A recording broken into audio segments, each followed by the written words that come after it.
there are three core problems with higher education in general. Well, I mean education in general, but I mean especially higher education because that's where most of the student debt is.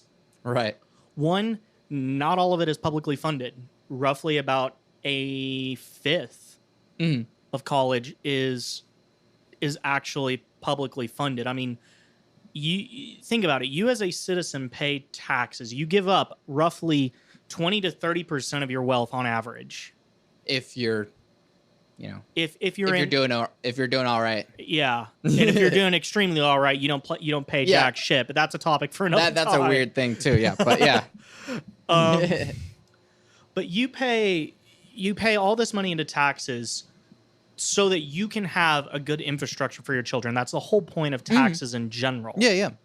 I mean, all of that money goes to roads, bridges. Well, it's supposed to go to roads, bridges, education, healthcare, all that type of good stuff.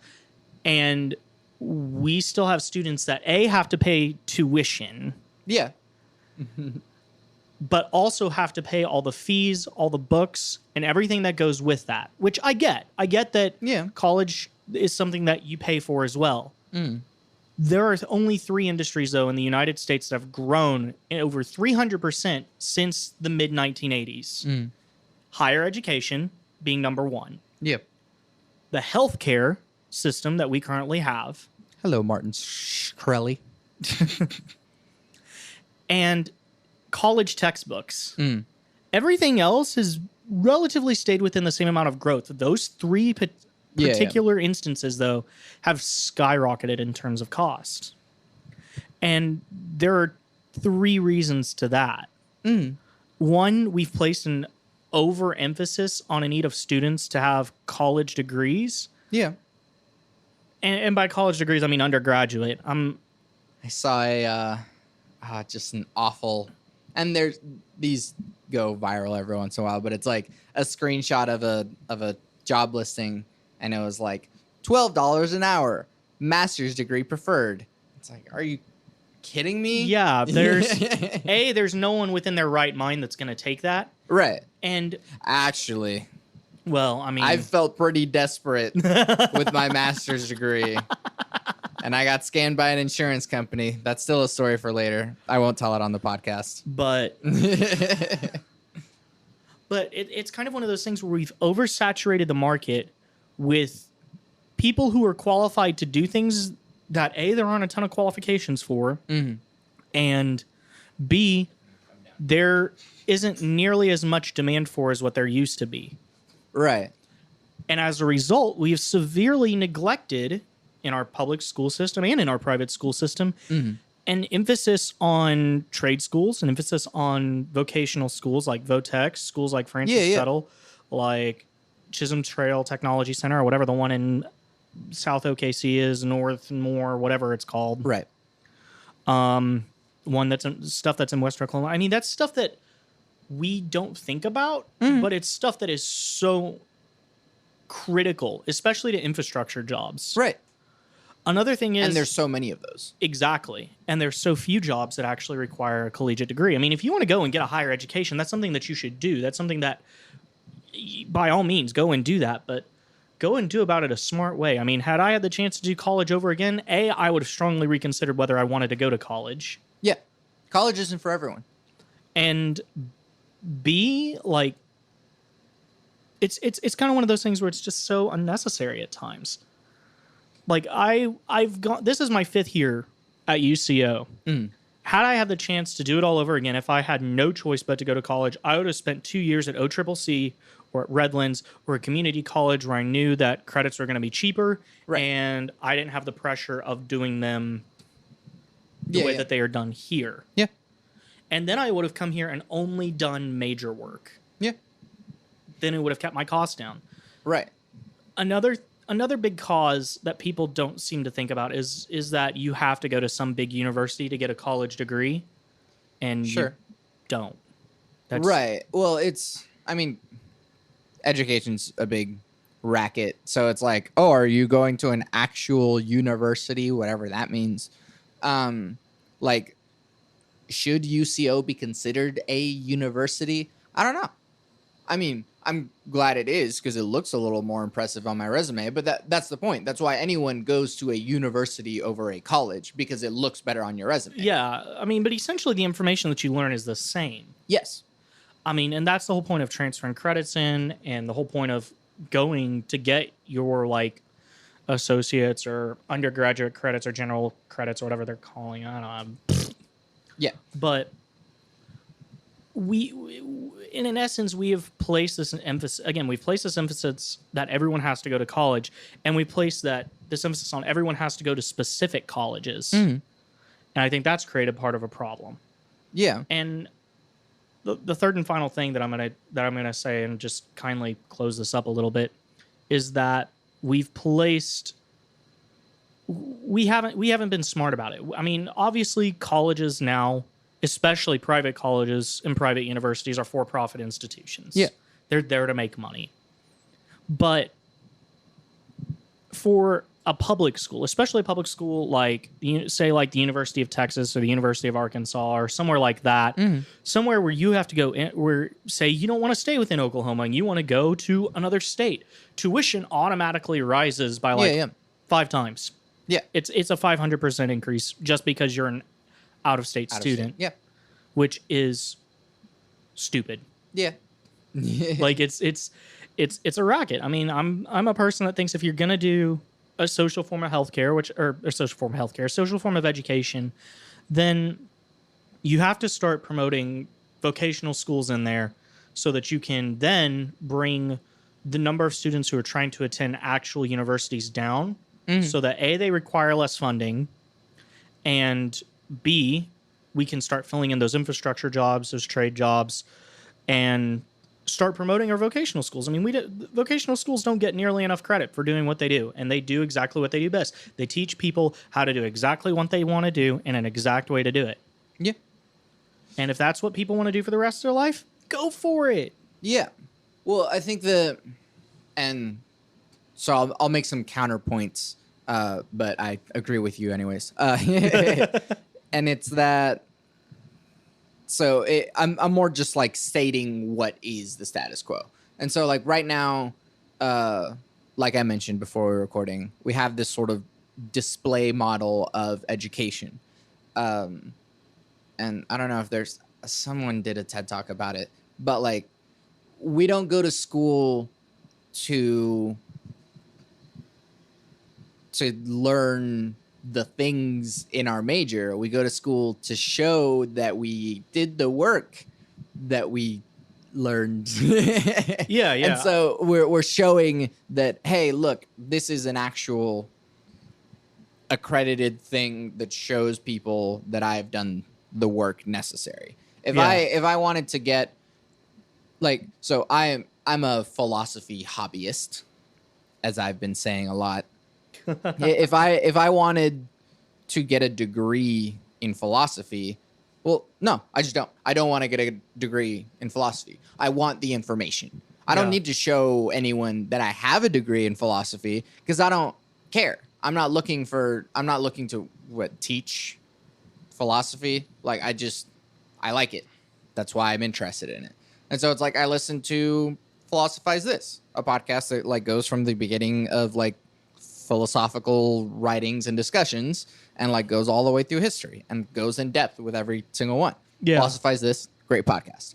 But like, and that podcast is basically like an associate's degree in philosophy. But I mean, I can't put that on my resume. I can't go, oh, I listened to all of Philosophize This. Well, like that's not going to tell people that I know about philosophy. Yeah, what is going to tell people is a bachelor's degree in philosophy. And I'm not saying that getting a degree is bad. I'm not saying that getting a vocational certificate is bad. In fact, if anything, I want that to happen. But we've placed so much emphasis on one specific aspect of our education. And on top of that, we've made education to where it's very much a my way or the highway road, meaning that we have a set curriculum, we have a set number of skills that we have to learn. And the biggest problem that I have with that comes down to general studies. Yeah. You've literally spent 12 to 14 years of your life in elementary school, only for you to pay a university or college or even a VOTEC in some instances to learn the exact same thing that you just spent over a decade learning. Yeah, but it depends what your scores and stuff were coming out of high school. Yeah, So it's like and that should play a contributing factor too. But the overwhelming majority of students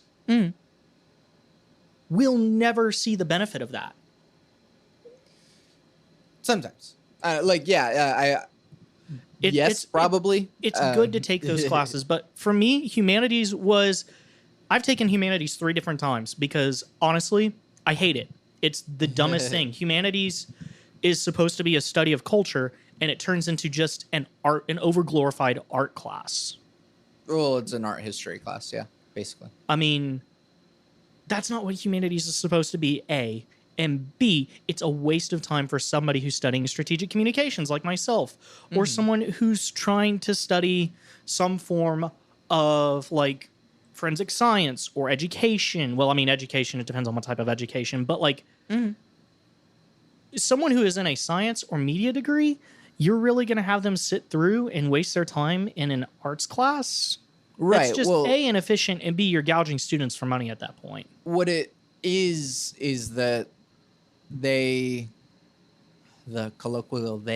man, has decided that in order to be considered a college graduate, a bachelor, if you will, you have to have at least some understanding of culture and math and science. And so it's like, it's not that, like, I get why it is that way. It's like, for you to be an upstanding citizen that has achieved this powerful status of bachelor, then yeah, you need to know a little bit of science, a little bit of math, a little bit of culture, a little bit of Then everything. why go through primary school? Right. Sure. And but like, it really does depend where you went to high school or where you went to middle school, because like we went to PC North. That's like an upper middle class high school. Yeah. And we actually had like AP classes that are like college prep classes, and they actually encourage students to I don't know about you, but I took a whole bunch of pre-AP and AP classes. I mean, I took a few of them.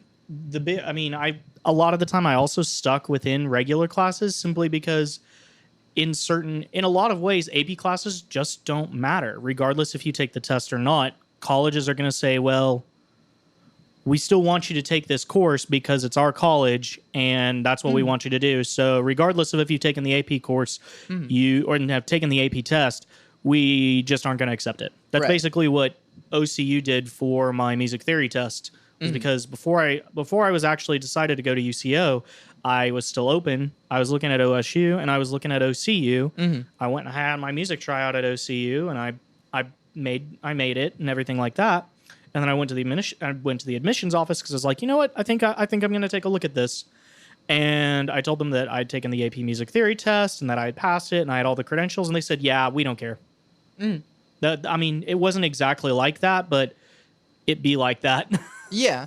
Well, and it depends on some of those, because I took AP language or English lang, and that one did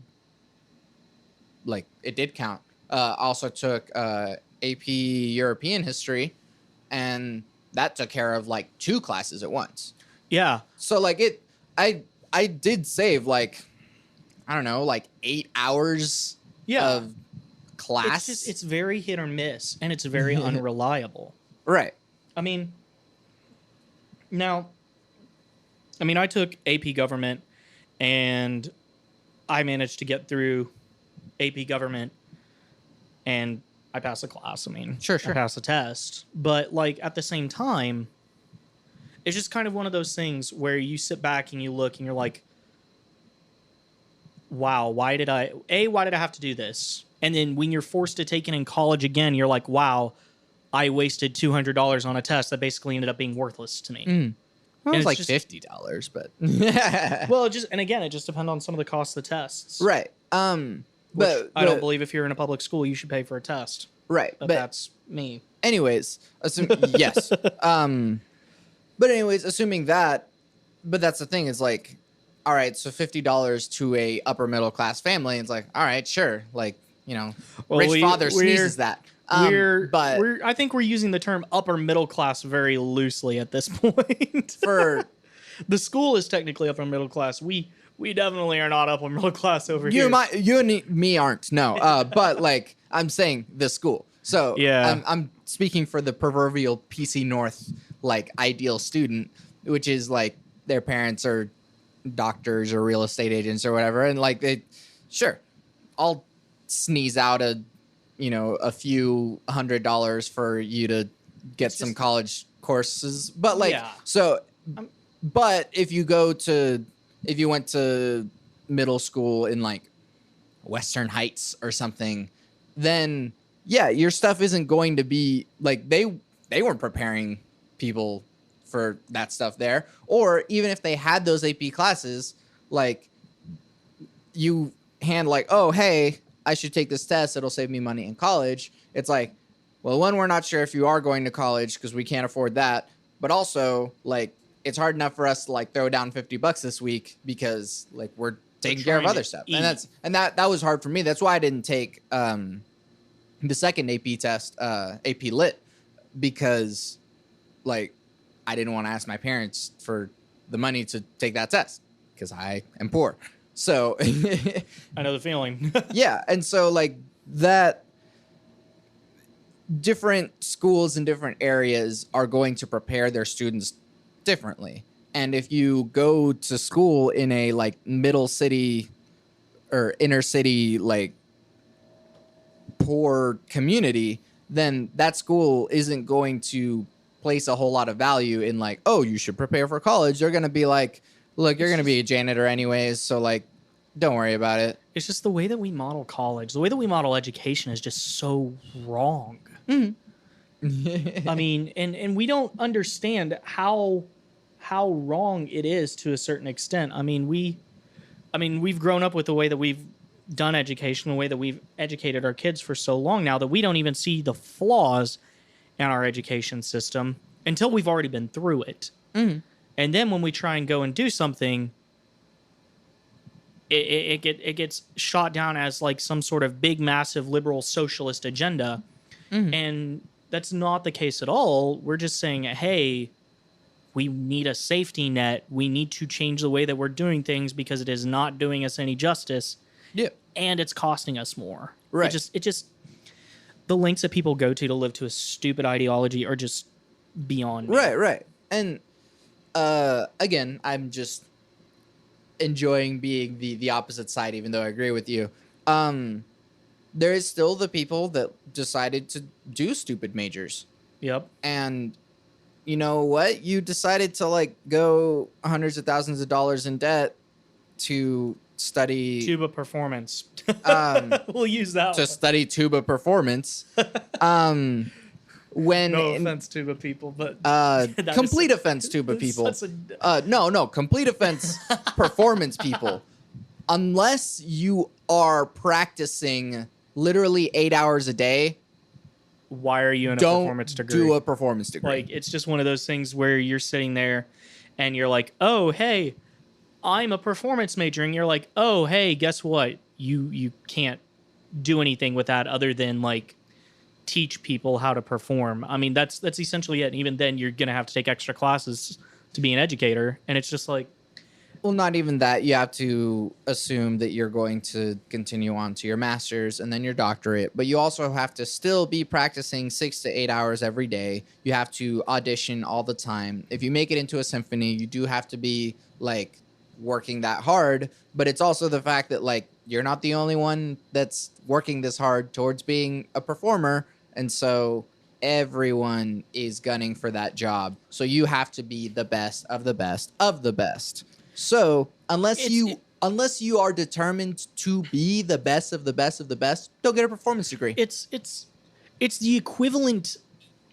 A performance degree, in my opinion, just looking at it and thinking about it just now, as I'm thinking, it's the equivalent of having a college degree in playing football.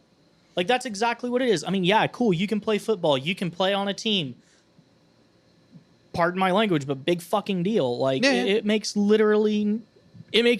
no sense. It's like saying that you're gonna go do chemotherapy because you're tired of shaving your head. I mean, it makes that little sense.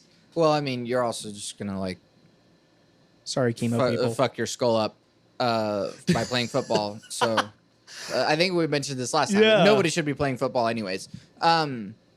Yay, Adam ruins everything. Go watch that episode about sports.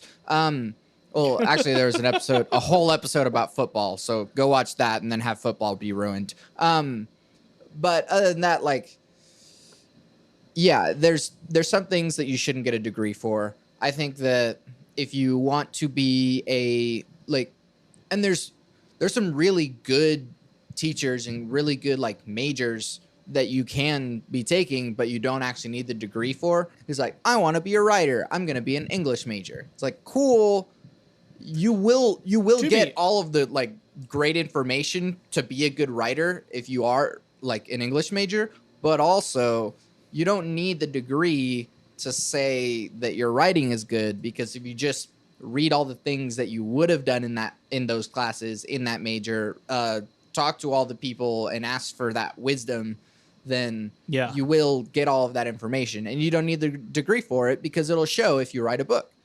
See, I mean, and this is honestly, if you're going to go for a writing degree now, you need to go for something like journalism or media production or something like that, because I was highly implying fiction, but but I mean, that's something that that's something right there that people are actually A, needing, and B, it still allows you to write in that creative style, especially TV script writing. Holy crap, yeah. TV script writing. That's basically writing a novel for TV. Right, but that's also fiction. Yeah. But at the same time, there's an actual practicality to that, because not only in learning that skill in a media writing degree or in a journalism degree, you also learn it in other different fields that you can then network with other people in different fields. My dad always used to say that college is not about the grades that you make, it's about the hands that you shake. And dear God, I wish I learned that sooner. Yeah. Oh, yeah. Because that's something that we don't take nearly enough. I mean, yeah, go to college, get a degree, but at the same time, you also have to interact with people. You have to get to know people. Right. And so here's the thing. No one is stopping you from walking into a classroom at any university. Yep. Just go to your local university. Just walk in, sit in the classroom. The teacher might like pull you aside after the class and be like, "Who are you? I don't see you on my roll." Just be like, "Hey, I'm Mark from the 5th floor. I'm just here chilling." Yeah, and it's like you can probably talk to the teachers and be like, "Yeah, I'm not looking to get a degree. I just like to learn." And more often than not, they're going to be like, "Cool." I mean, or you can like there's an official way of doing it by like signing up to be like an observer or whatever, or like whatever it is. But it's like it doesn't matter. Like if the teachers are cool, which given, I don't know, 80% of the teachers that I've had, I'd say 80%. I'd say most teachers that I've had in college would be pretty cool with that. They'd be like, "Oh, you just want to learn this stuff? Cool. Park it." Yeah. I mean, I don't know. It's just the way that we do education is wrong. I mean, I and this is part of the problem that I have personally, is I see things in a very big picture way. Is I can see beginning, middle, end, content, details, tell it like right then and there. And people don't operate like that. People just don't operate like that at all. I mean, you'll run into those people who are like, "Hey, I'm a visionary. I can see things." And then you run into people like the everyday people who are just like, "Man, I'm just trying to get through every day. Like, why are you bothering me about shit about tomorrow?" And you're just like, "Because I'm trying to plan things for the next 3 weeks." It's aggravating. Right. But like, so I mean, if you don't want to go, hundreds of thousands of dollars into debt, you could just like, if you want to learn philosophy, if you want to learn English, if you want to learn humanities, since it's so like education focused, you probably need the degree just to like teach humanities. Is such a niche degree. It's like the only ways that you can really get jobs in humanities, I know this because my fiance was a humanities major. She has a degree in humanities, and so it's like you want to be like a museum curator, you do probably need that degree. Or if you want to be any sort of like curator, like teacher, stuff like that, you do kind of need the degree. But if it's like philosophy or English or like creative writing, stuff like that, you don't really need the degree. Just do the thing. Yeah. Honestly, for music composition, I didn't need the thing. Like, I just needed someone to like push me to compose. Yeah. And so, I mean, like, and I'm not going to say that like getting the degree is a waste of my time, because I do want to get a doctorate, and that I do want to like have teaching at university as a backup plan. So like, yeah, I do need the degree for that. But honestly, like, I don't need a degree to just write music. I was going to do this shit anyways. Yep. So, I don't know. Like, and I said it before, college isn't for everyone. And no, if you're struggling a whole lot, maybe just don't go to college. Just like get a job, work your way up. Well, like tons of people do that. I mean, yeah. And it's important to figure out just exactly what you want to do. I mean, people are going to say that college is about a learning experience. You go to college so that you can learn what you want to do. That's a load of horse shit. You live in the world to realize what you want to do. I mean, just my particular interests. I want to continue to make podcasts. I want to be somewhat active politically, and I really want to invest in alternative energy, because I don't want to die within the next 40 years because some ass gasket decided it was a bright idea to pump oil out of the ground and shoot it in the air and make it to where I can't breathe. Yeah, that's just me. And to be completely candid, you don't need a degree for that. No, I don't. I don't. I really don't. But I mean, the network.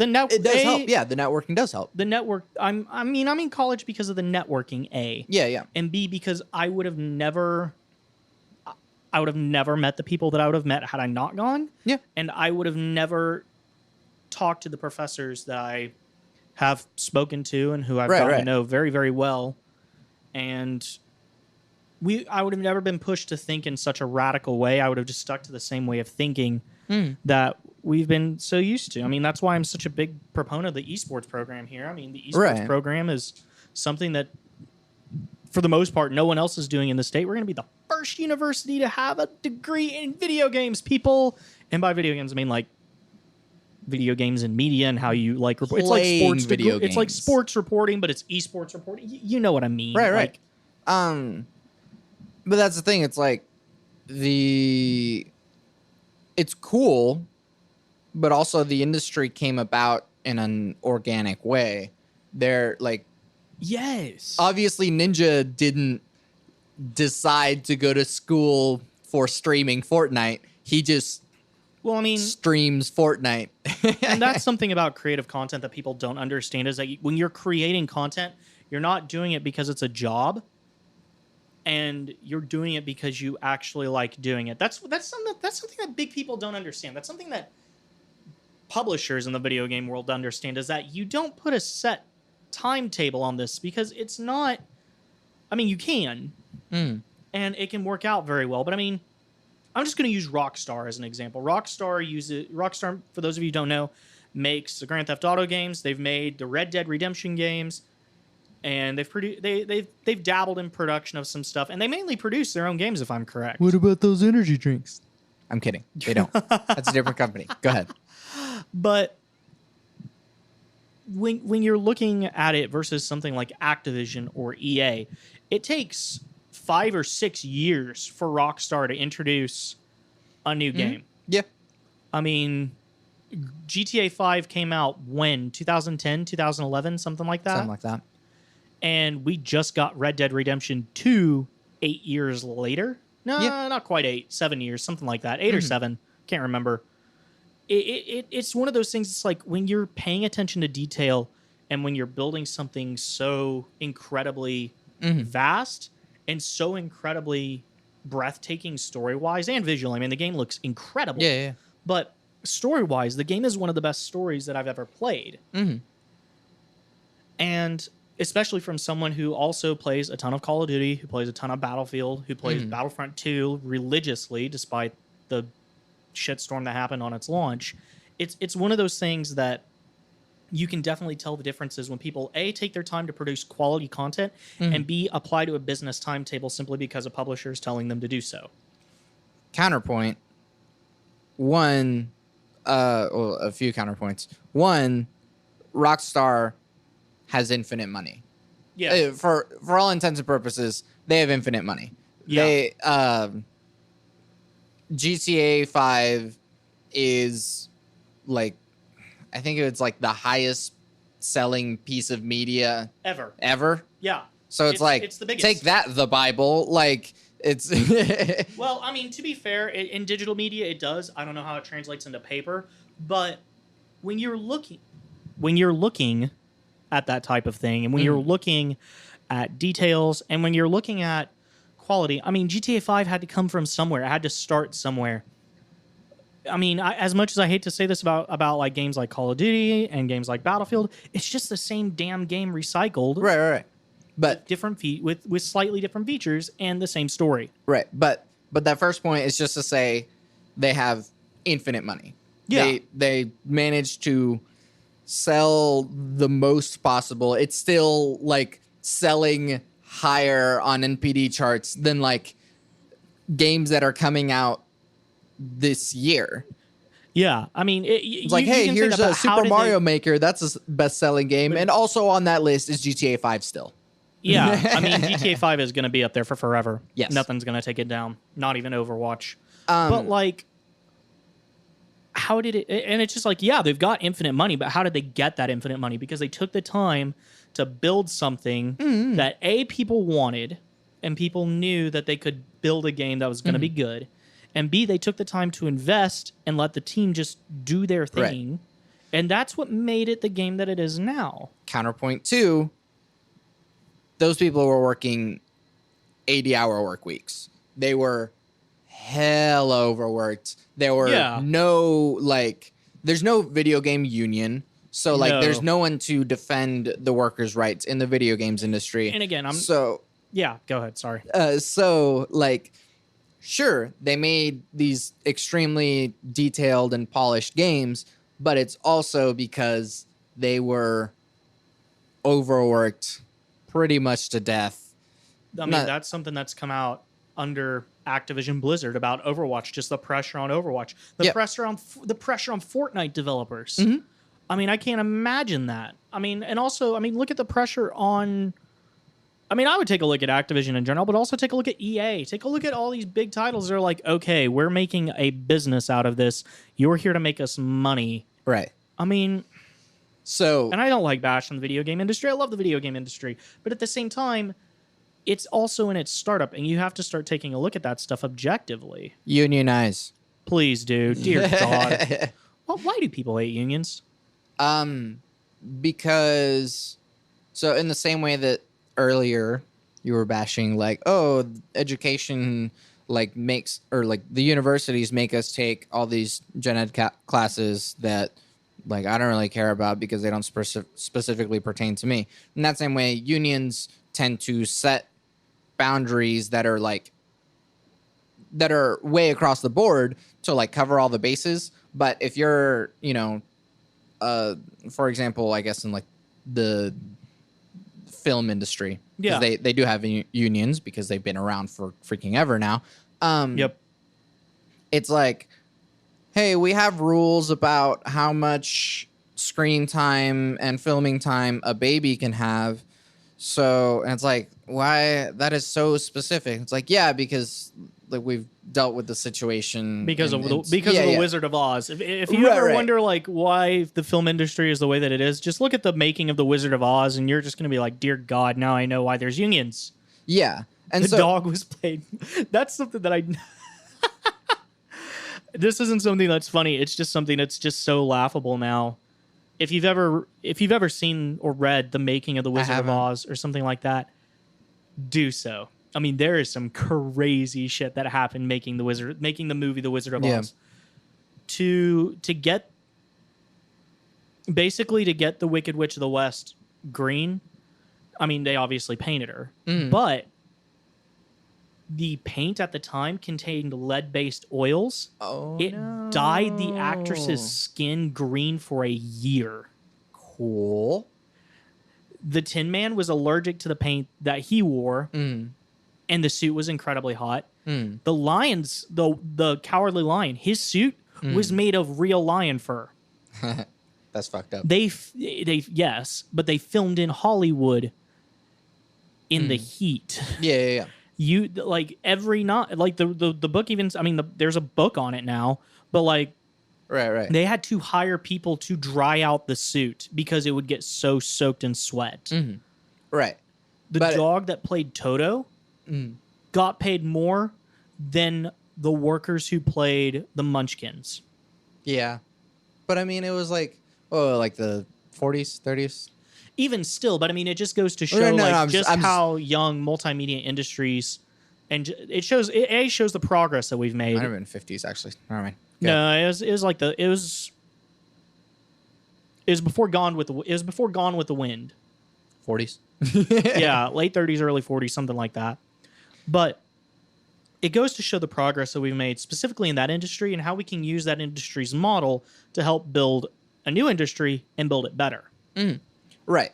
But like, okay, so there's that, and there's like the really bad cases, but I'm saying like there's lots of cases where unions will get in the way of like really practical things.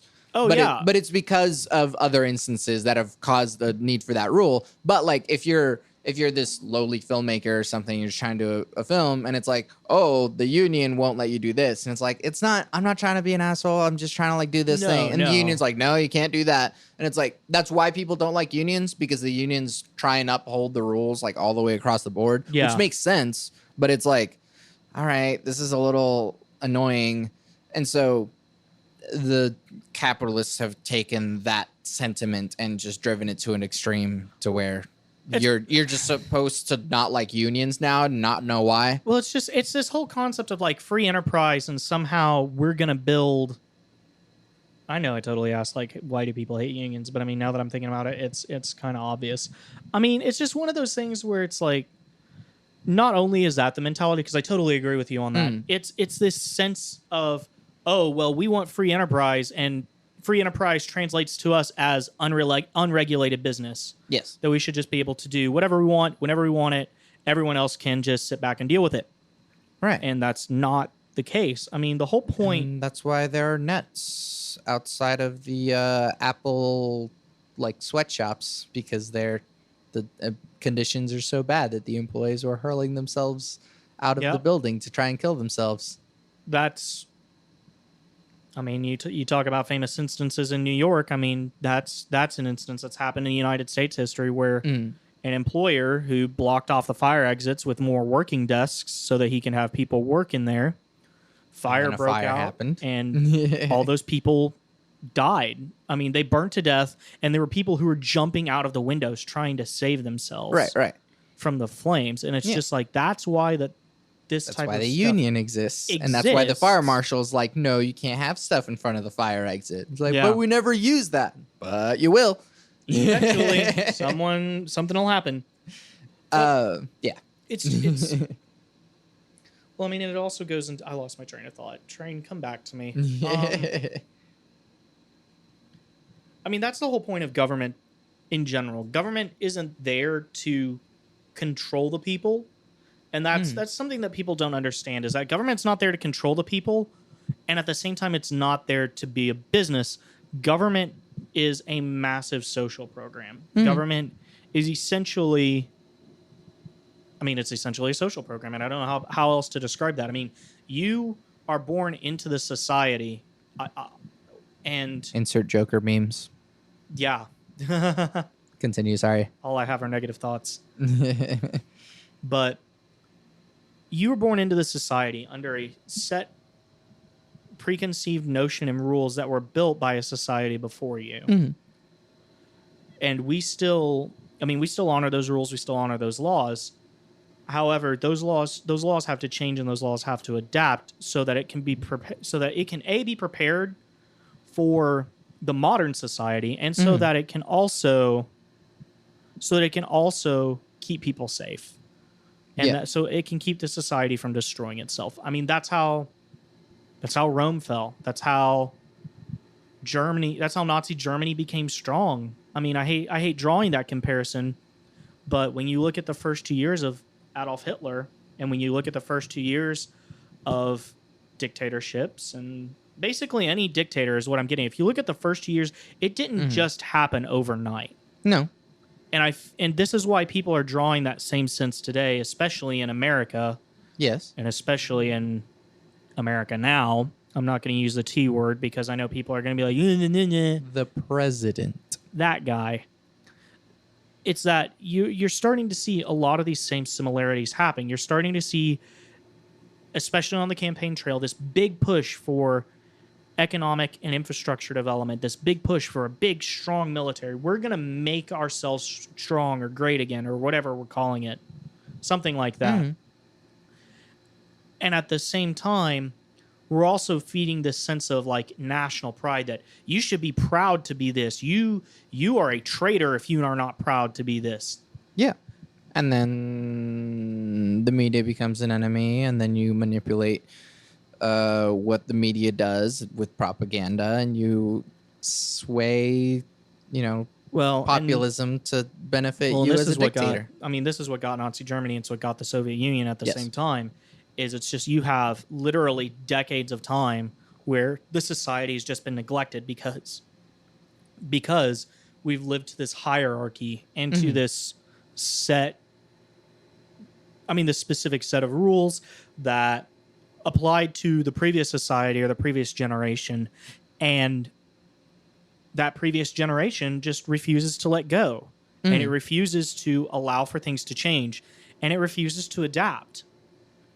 And eventually people get desperate, people get angry, they feel distrustful about the government, they feel distrustful about the people who are in the government, and eventually they start looking to radical leaders. They start looking to people who are going to promise swift, decisive, complete 180 change. That's why people drew to Donald Trump in the 2016 election. I said the word.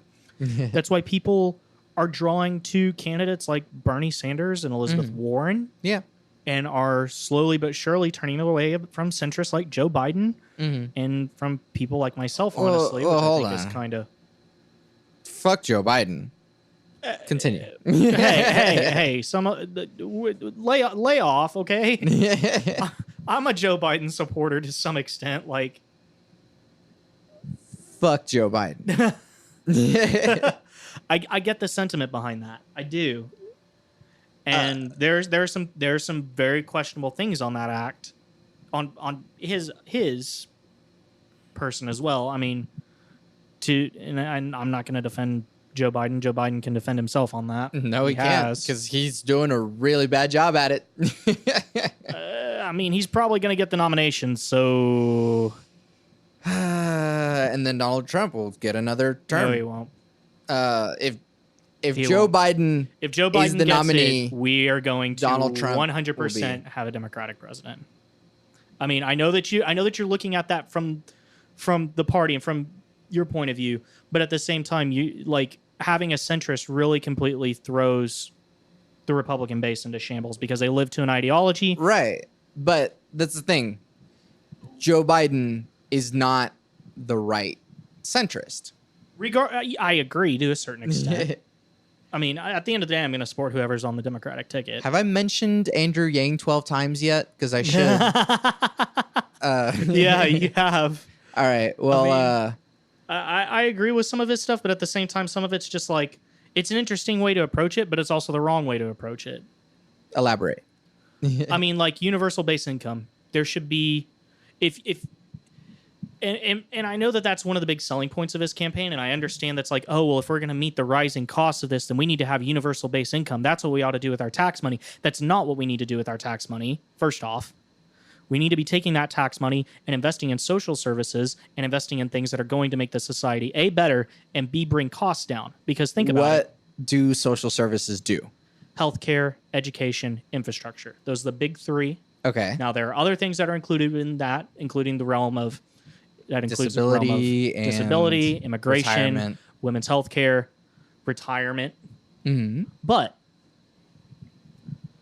and I firmly believe this, when you invest in social services, not only do you see the cost that businesses have to spend go down, because when the government's taking care of these things, they don't have to go spend money on health insurance programs. They don't have to go and spend money on this, that, or the other, because the government's taking care of this. Now, all of a sudden, I can reinvest that money into my business, or even then, I don't have to reinvest it at all. And I could just either go to charity with it, or if I wanted to reinvest it and put part of it in the economy, I could do that. Or if I wanted to reinvest it and put part of it in my business, I could do that. I mean, it frees up so much more money when we have social services set up and properly funded. Okay. Two things. Yeah. One, Andrew Yang is for universal healthcare. I know. Okay. I understand that. Two, the things that the rest of the social services are just things in place that end up giving people money through a secondhand way. So let's go with that's because of bad tax policy. Right. But and the 2016 tax rewrite did not help that. Let's go with disability. Disability is literally just a paycheck to people. Because they can't produce their own income. The freedom dividend, the universal basic income, is what he proposes is an opt-in program, which is basically you can keep your normal disability paycheck, and let's say you're getting $800 a month from that disability paycheck, you can just opt in to UBI and not do that disability paycheck and just get $1,000 a month. And see, and what that does is that, so in order for people to qualify for disability, you have to have your application and status and all that looked at by real people and continue to check up and see if you are still eligible for this disability status. However, if it's universal basic income, you cut out all of that middleman and all of those people that are reading and filing and sending back mail and all that stuff to try and determine who and who isn't qualified for these disability benefits. You take all that weight off and just go, U.S. citizen, here you go, $1,000. See, that's all good in theory, but at the same time, the U.S. government is already currently undermanned in that type of thing, which is why we have a lot of the problems that we have. Right. Because we aren't spending the money on people to look at that. And when we do, and when people do vet that, we don't enforce it anyway. So but you trim all that fat and just send people $1,000. Or you could just pay for their social services and they just keep the money that they earn when they go to work. It's actually cheaper to just give them $1,000 than try and keep them on disability. I'm not saying that I'm saying that we need to rework everything. Yeah. I mean, when you're paying for something like universal health care, that automatically covers disability. That covers stuff like that. That's what the whole concept of it is for. I mean, looking at healthcare costs. Just looking at healthcare costs, disability in literally any other country costs 8 times less than what it does in the United States. Why? Because A, there are regulations on what people can do and can't do, but also B, the biggest problem is that no one understands exactly okay, well, people do understand it. I'm trying to get my thought process out here and I'm not doing a good job of it. The big underlying issue is will universal healthcare cover the big expenses like disability?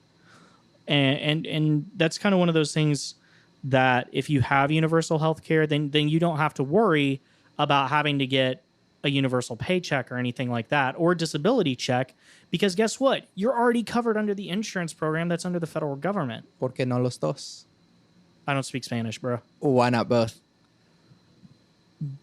Because there's going to be, I'm not fully a socialist. I just don't believe where I see the benefit in doing a cost benefit analysis. I don't see the immediate benefit of where we need a universal salary. I mean, giving people a universal salary to a certain extent, doesn't really help them out. It just throws money at a recurring problem. And I beg to differ. Continue. It defeats the whole purpose of going to work. It defeats the whole purpose of working to a certain extent. I mean, sure, I have a second point. Go ahead. You do. I mean, I don't, and this is just me personally, I just don't see where it makes a lot of sense. And I've seen all the Andrew Yang spiel. I've listened to a good majority of his debates. He's a good debater, and I would love him in a secretary position. I think that's where he would be the most useful, if he was like Secretary of Housing and Urban Development or something like that. So, which I'm pretty sure he's already been in that position. One, UBI doesn't take away the value of work, because $12,000 a year is below the poverty line. You cannot live. You can't really live with $12,000 a year. But so at the same time, you can't just be like a basement dweller with $12,000 a year. No, but I mean, it's a waste of money. It really is. I mean, $12,000 a year, $12,000 times 300, nearly 400 million people. He's done the math. I mean, it doesn't work. He's done the math. I know he has.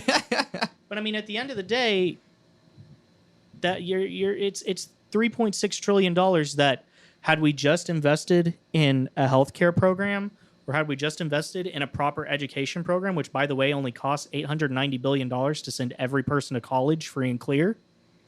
Yeah, that's also a number that he ran too. Hold on. I think that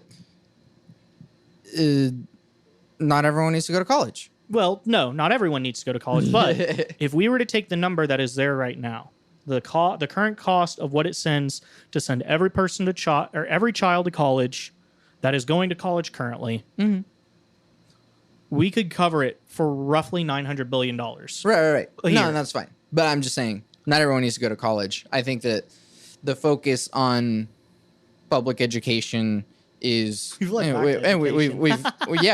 is good. Yeah, I like it. I think that the focus on public education is much greater than it needs to be. I do still think that college should be free, but we also need to acknowledge the value that it actually provides.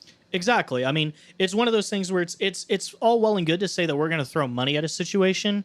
It's all well and good to say, oh, well, we're going to universal income or Medicare for all or free education for all.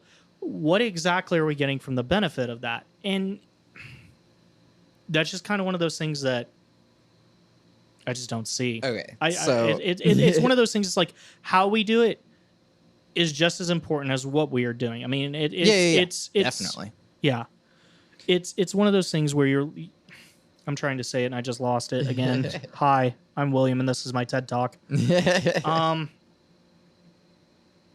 one of those things, and this is something that I have to tell people every time that I go out for a campaign rally or every time that I go out for something like that, because in addition to doing this, I'm also president of College Dems at UCO. Mm-hmm.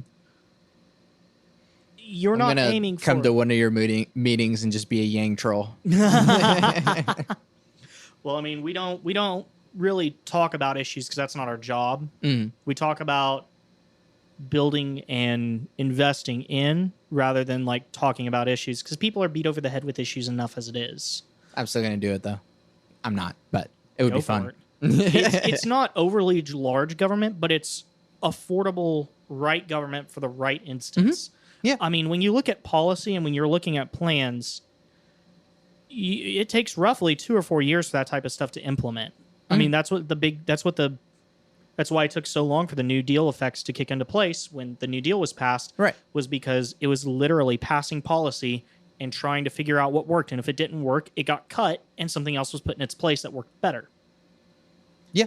And that's something that people don't understand, is that when you're looking at policy and when you're looking at economic trend, like example, 2016 when Trump got elected and the economy was roaring. The economy was doing pretty well. I mean, it wasn't doing well for middle-class people because middle-class people weren't getting share in the investments, but different story for a different time.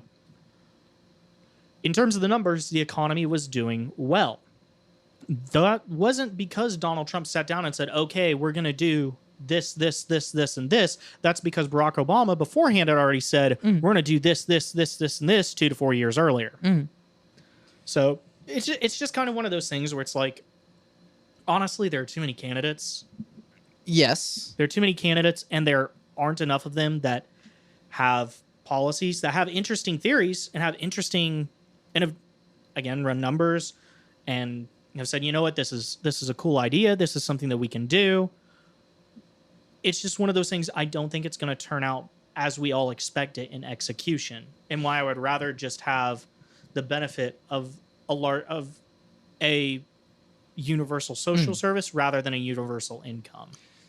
Because I know if I had a universal income, especially as a college student right now, who, I'm going to be real quite honest, I mean, I have Oklahoma's Promise that helps cover my tuition. That's the only reason I go to school. But, I mean, $12,000 a year? $12,000 a year would more than knock out all of my expenses, and I could live off campus. I mean, it's just kind of one of those things where it's like, yeah. Cool. And you can do that. It's just one of those things. I would have no other incentive other than to do what I would do. I know that for a fact. I know I would. I mean, okay, you can do that. Yeah, I know. I don't know. I don't know why I'm even talking about this to a certain extent. Like, it just kind of led here. Right. Well, yikes. So the voices. I like this because voices. and that's so you can do that. You're free to do so. Yeah. And that's awesome. Not everyone wants to do that. No. I'm not the type of person who can just not do anything. I'm not either. And so even if I had, like, you know, if I was just chilling on $100,000 a year without having to work, I would still work. I would still do something. Which it would be nice if I had $100,000 a year, but that'd be awesome right now. It would be nice. Don't even get me started on that. Right. But I mean, okay, so even what you're just saying right now. So, all this extra money would help a lot. And if you had a current job and then you add $1,000 a month to that, you can do $1,000 more. And that, yeah, but at the same time, I'm not getting any of my economic instance. I'm not getting this. The situation that I'm in right now would not improve in a lot of ways. It would still be, for the most part, the same. For me. And if I were to go through and invest that $1,000 a month and say, okay, well, let's take that $1,000 a month or $12,000 a year, let's invest it with other people's money into an education program that just covered the cost. You wouldn't have to even spend money on the program. You can also do that. Yeah, I mean, it just it just seems like a simpler way of doing it, and I just don't see the point where universal income is gonna. It's not gonna. It's a temporary solution for a long-term fix. It's a long-term solution for a very fast need. So, and see, I don't see it that way, but I mean, that's just a difference of opinion. Right. Well, consider. I'll use the example of food stamps because that's another social program. Food stamps. I don't know if you've ever been on food stamps or how that works. I'm not going to respond to that. Right. That's fine. I think I think the social connotation of I'm poor is dumb.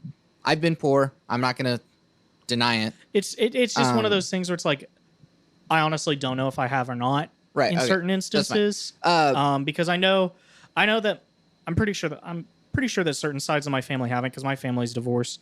But I'm also sure that some sides of the family have been. So I don't know if my family as a whole has or hasn't been. Right. It's just kind of one of those things where it's just like, eh. So food stamps is like a card that they give you that only certain things are eligible to be paid for with this money. Yeah. But it's extra money that you wouldn't have had otherwise through, like, your job or whatever. And so you have this extra money that you can only spend on certain kinds of foods. You can just cut out the middleman, just hand people money. But through that EBT program, they're like, well, we don't trust you with this extra money that we're giving you, so we're gonna only let you spend it on this, as opposed to you could just hand people money and they'll actually do with it. And it's just, Then they'll actually just buy the food that they were going to buy anyways. You cut out that middleman. yeah, you don't but need that's to an like. assumption that they're going to do that. I mean, You can I don't also mean to like. sound, You can I don't- also smoke crack. yeah. I mean, God, it sounds so conservative of me to defend this side, but I mean, it's one of those things where it's kind of like, I see where it can go. Mm-hmm. I see that could be something that is enticing. I don't see where that is a long-term solution. It's just throwing money at a problem that's only going to escalate. Because you want to know what's going to happen when we send out $1,000 a month to people as the government without any sort of check or A any huge economic boom because people are going to invest in small businesses a and huge economic boom that's going to last for about 5 years, and then companies are going to adjust. Corporations are going to find loopholes, and things are going to change, and expenses are going to continue to go up because they're going to calculate, and they're going to say, oh, well, A, we don't have to raise worker wages because guess what? The government's providing a universal income, guys. We can, in fact, lower our wages. cool. If you're doing all right at your job with UBI and then your job decides to lower your wage, start looking for another job. That's all and good to say, but at the same time, it's just that's not going to be feasible in the long term. Not only would companies probably start lowering jobs, prices of goods would go up. I mean, that's kind of the thing that we kind of see. The every moment time. one store goes, all right, single orange is $10 now, but the other store it's gonna be like, nope, oranges is still $1. That's not going to happen. Competition is, All marketplaces are going to maintain the same, are going to They're going to skyrocket maintain- prices at the they're same going to time maintain competitive just prices because otherwise they're going to go out of business. I mean, competitive in what way? They're all making the same amount of money. You No, just they're not. added $1,000 to the they're to not the all equation. making the same amount of money. Well, no. They're all making the same amount of money that they would have been beforehand. But what I'm saying is that the corporate mind is going to adjust. It's going to adapt to that. It's going to change and say, okay, well, the government's providing this extra $1,000. Okay. Mhm. We are going to, as let's just say gasoline. Gasoline companies are going to say, okay, well, they've got this extra $1,000. We're going to raise the price of gasoline by $1.50, Mm-hmm. which would, right now in Oklahoma, it's like $2.09. They'd bump it up to like $3.50, back to what it was in 2009, 2010-ish, I think. Mhm. I mean, that's you go from all of a sudden paying $20 to $50 Mhm. for a tank of gas. Imagine what that's going to do to the trucking industry, where diesel is already $1.50 to $2 more The expensive. trucking industry is going to automate all those jobs away, anyways. No, they probably won't. Automation isn't something that's going to be feasible for technology. Why do you think Tesla had to recall most of their self-driving cars? The Teslas still drive themselves. They had to recall those, and even then, they still are under heavy scrutiny and heavy investigation because they get into wrecks. Because they, I mean, granted, they don't. So you're just assuming that technological progress isn't going to happen? I'm saying We're just that there's gonna always make going to be a any need. sort of automation is just not going to happen in the future? Self-checkout is a perfectly good example for that. I mean, yeah, bigger industries are putting in self-checkout lines, but at the same time, they hire cashiers. Why is that? Because they need to Because transition everyone. Because people need jobs. People need jobs. Economies need jobs to survive. Now, I'm not saying that couldn't happen. It could very well happen, but the chances of it happen aren't as big as what everyone thinks. The trucking industry isn't going to go The trucking industry is 100% not going to go automated. I mean, Tesla just filed blueprints to have an electric powered semi truck. They actually have done way more than that. They just announced it. They just filed patents for blueprints for an electric pickup. That's my bad. Right. It's one of those things where it's looking at it and it's just like, I get what you guys are saying on automation, and I get what you guys are saying on universal income. It's just like, that is not anywhere close to happening, and it's just not a priority to me, at least. Sure. You know what But is a priority? you're not You know what is a someone- priority to me though? What? Would be really cool to see? Electric charge stations. Oh my god! I was at Whole Foods the other day. Yeah. Yeah, I know. They have them. I know they have them, and it's just looking at that, and it's like, you know, the only reason that electric vehicles aren't like a mainstream thing is because the infrastructure isn't in the rural areas. Yeah. That would Yeah. be something I'd like to see with that money. Let's take that money and invest it in that. Or you can let the private industries such as Or Tesla I could just create a government subsidy and say, hey, businesses, we're going to cut this much off of your taxes to go and do this, or we're going to help you out with the cost of this so that you can go build this. That's the whole point of incentivizing. can do that as well. Yeah. Ah! You can do that as well. Yeah. But it's why Sorry, not? I love talking about Why this not type at of all? stuff. It's But- kind of one of those things. It's like, I think that, and we're gonna wrap up here soon. yeah, but no, like, you're good. I figured it was. We talked about like an hour now. right. But I think that you yourself were talking about how, corporations are going to be greedy, money minded, and they're going to, raise their prices or whatever. They have been. They always have been. Nothing's going to change. All right. Then what is stopping corporations from being greedy, grubby minded, and automating away all those jobs? Because at the end of the day, the automation isn't going to do. The automation is going to help with that, and you've seen that to a certain extent. There aren't as many cashiers as Walmart. They're starting to look into that type of things where they're saying, "Hey, we can just apply this type of machine to do this type of job." But I mean, at the same time, you can't.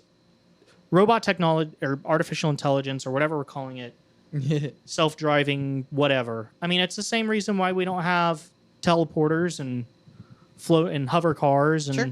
laser rifles and starships. I mean, I'm. It's a sarcastic yeah. yeah. It's just kind of one of those things where it's like, I don't think that there's much of an interest there, with the exception of Facebook, because Mark Zuckerberg's a robot. Clearly. Yeah, but at the same time, they know that would piss off a lot of people because people care, and this is something that people don't ever understand about the industry and how businesses work and how communications work, which is why I'm in the communication field, is that you can have the best product in the world, but if you're the worst salesman, or you're the worst people to your salespeople, or the worst people to your business or whatever, people are just going to go somewhere else. Sure. That's what's happening with Walmart. Yeah, Walmart's still one of the biggest retailers, and Walmart's still making a shit ton of money. But especially here in Oklahoma, the only people who shop at Walmart are lower class and below. I mean, that's not me like being racist or saying anything stereotypical. That's just what No, happens. that's just true. It is. I mean, when you look at especially here in Edmond, I mean, there's the neighborhood market Walmart, and there's Super Target, and then there's the big Walmart all the way out there, because Edmond didn't want the Super Target Walmart or the Super Walmart in the city. Sure. They're like, hey, put it out by the highway. They fought vigorously against the one that they were going to put even further north up here. I mean, it's just one of those things where, because the reason that they fought that was because the people didn't like it. That's something that people need to take into consideration, because public opinion definitely matters, and that's why that hasn't automated yet, because they know, and especially for the trucking industry, they know that there are tens of thousands, hundreds of thousands, if not millions of truckers that do nothing but drive every single day. Yep. They know that if they automate those jobs, that industry is going to have a fucking riot. Yeah. And at the end of the day, yeah, you're going to put people out of jobs. And when those people don't have money, I mean, this is kind of the same instance with what the coal industry did. It's similar. It's not quite the same, but it's similar. The coal industry in Pennsylvania, in West Virginia, in Vermont, where the coal industry hired all of these workers, technology came in. Technology made things easier for the mines to work, and technology made the mines somewhat irrelevant. So they either closed or dried up, or they just let go of their workforce. And those people couldn't find jobs anywhere else because they didn't have any sort of other certificate or any other type of training. They didn't go to any higher education, because there's this perceived notion that you have to have higher education to go do something that you're good at doing, and that you can prove that you're good at doing. And those people, those communities are dirt poor. I mean, those are the communities that voted hardline Donald Trump. And it all played into that notion that these people are desperate. These people have been neglected for so long now that they are now looking at completely radical ideas that wouldn't have crossed into their minds beforehand. Wouldn't it have been nice to have had $1,000 a month whenever you got laid off from your coal job or your factory job to be able to transition onto something else? And see, that's what we're not. They didn't transition. There was no because there was nothing in place to help them. Because there was nothing else. Period. Mm-hmm. Those were the life. This is the biggest fear that I have for Oklahoma, because the oil industry is the biggest lifeline for Oklahoma. Oh yeah, it's gonna explode. What happens when the oil industry goes? Because the oil industry is going to go in 20 to 30 years, and no one is acknowledging that. No one cares. Exactly. Money right now. We are going to dry up. We're going to. Yeah. We're all going to either move away. We're all going to. Or we're all just going to stay here because we have no money to move. We have no money to do this, that, or the other. And $1,000 a month isn't going to do jack shit for a family of 4 whose income. It'll do more than nothing.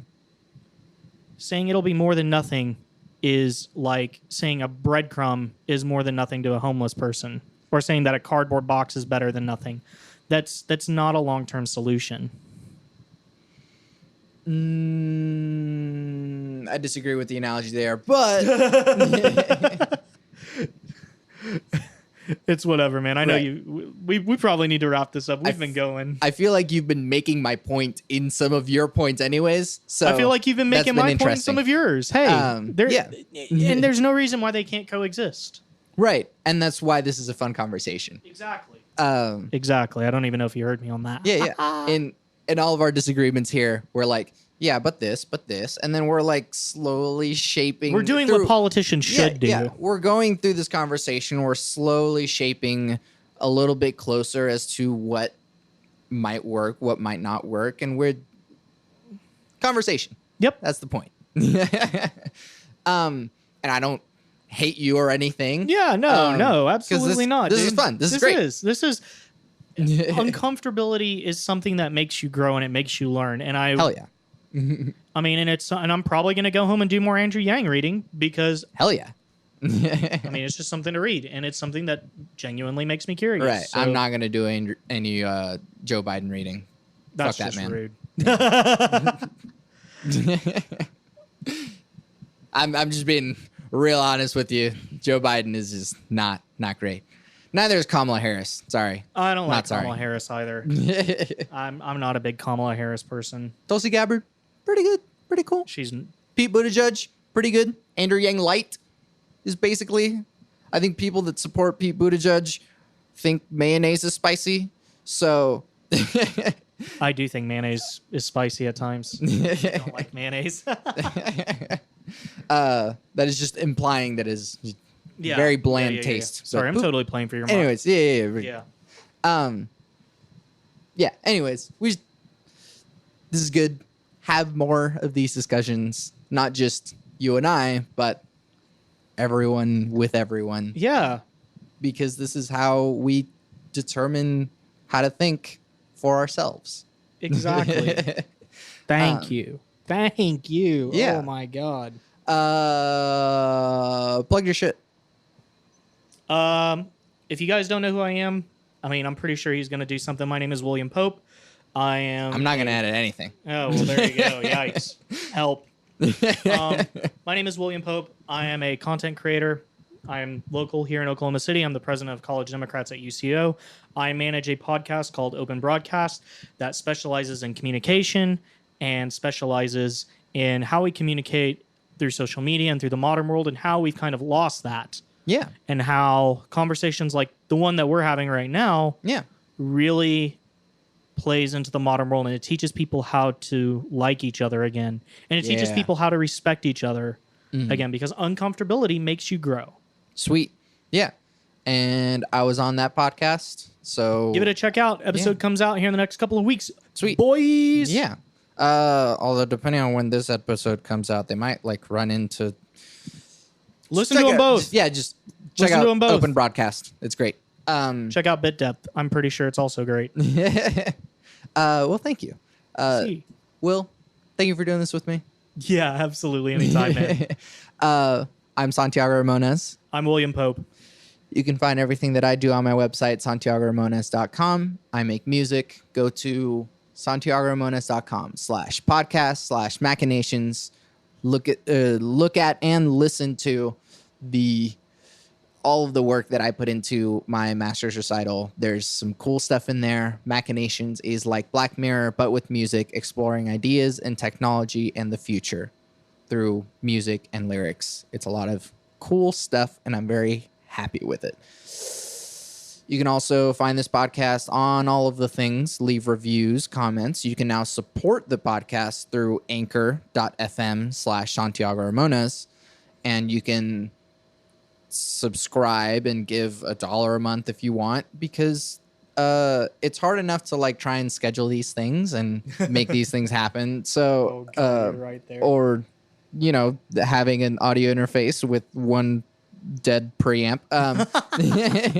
So little things help, You should totally do that on mine too. I mean, Yes, you can also do that on Open Broadcast. Anchor is the best thing ever, dude. Anchor's I just switched to it, and I'm like, this is a lot easier than manually doing it and it's so distributing it easy. to everything else. So you can support the podcast, our podcasts, through Anchor.